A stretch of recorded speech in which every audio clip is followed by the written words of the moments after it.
Dr. Persinger is a neuroscientist. He believes that God resides in our brains. In fact, he even thinks he knows in which part of the brain. All he has to do to create this God experience is place this yellow helmet on his subject's head. He calls it the God helmet. After putting Domenica into a sealed chamber with no light, the research team will monitor her brainwave activity for 1 hour.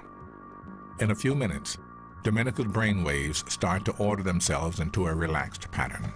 Then Dr. Persinger activates a magnetic coil sitting over the right side of her brain.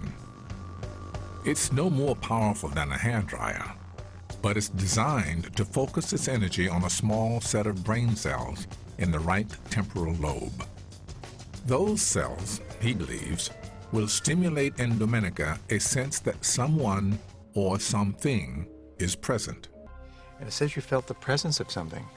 Yeah, there's like other things around me. Dr. Persinger's work raises the extraordinary possibility not just that spiritual experiences can be induced, but that some of the most intense and influential religious visions in history may have their root in nothing more than the wiring of the human brain.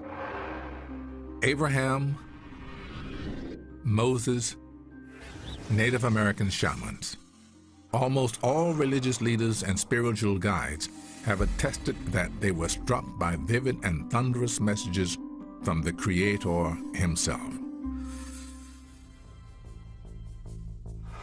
In the history of religious experience, many of the great religious thinkers have electrical lability in the temporal lobe. And really the great challenge to science, and this is the exciting part, you've seen a few examples of the crude stimuli when we apply magnetic fields, but what about natural stimuli? What about stimuli that are manufactured or manipulated by societies?